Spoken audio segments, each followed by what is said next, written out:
Sports Flash TV na may dati. Ito ay lagi kang panalo, bakbakan na sigurado, mga balitang... Ang update kay Janrel Casimero at Manny Pacquiao. Pag-usapan natin yan mga ka-flash. Pero bago ang lahat, huwag kakalimutang i-like, mag-subscribe at hit ang notification bell para updated ka sa mga bidyong katulad nito.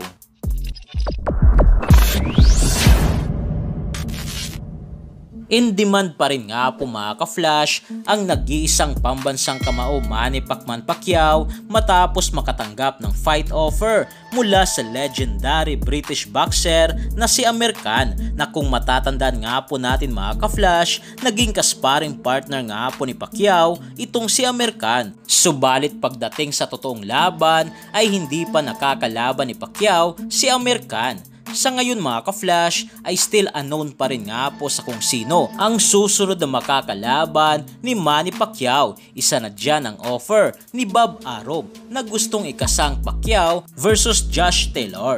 Subalit kung gustong araw ni Pacquiao na si Amir Khan ang makakalaban ay handang-handa nga siya dito na labanan si Pacquiao. Huling laban nga po mga ka-flash ni Pacquiao sa professional boxing ay kontra kay Yordenis Ugas, kung saan natalo ito, habang si Amir Khan ay kontra naman kay Kell Brook, na dito ay natalo ito via technical knockout. Habang sa kabilang balita nga po mga ka-flash, patungkol naman sa isa pa nating dating kampyon na si former 3 Division World Champion, angas ng Pinas Janrel Cuadro alas Casimero, ay nagbigay na nga po ng pinakabagong update ang WBO, sanctioning body sa Super Bantamweight Division, kung saan hindi nga po ito maganda sa ating angas ng Pinas na maliban sa wala na sa kanyang WBO Global Super Bantamweight na titulo ay ngayon naman ay pinalitan na nga po si Casimero ni Teji Duhaime sa ikatlong pwesto, habang si Casimero ay bumagsak ang ranking sa ika-4 na pwesto. Subalit hindi na nga po ito mga ka-flash nakakapagtaka sa kadahilanang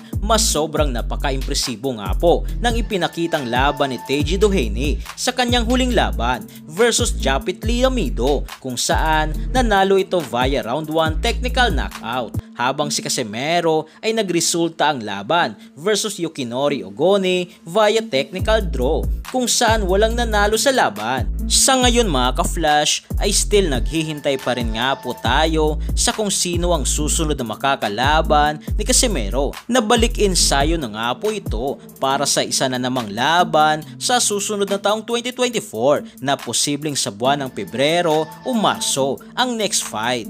So yan lang para sa ating balitang boxing. Ano bang masasabi nyo tungkol dito? Para sa inyong komento at reaksyon ay komento nyo na sa baba. Hanggang sa muli, ito ang The Sports Flash TV. Sports Flash TV na may dati. Ito ay lagi kang panalo, bakbakan na sigurado, mga balitang boxing. Ito laging bago, balitang boxing, laban na kasado. Di papahuli pagdating sa bakbakan, mga pambato na patuloy ang laban. Sasaliksikin ang bawat babalita, talagang diin, bawal ang mahina sa loob ng ring. Merong pambihira, mga kamao na nagiging bida.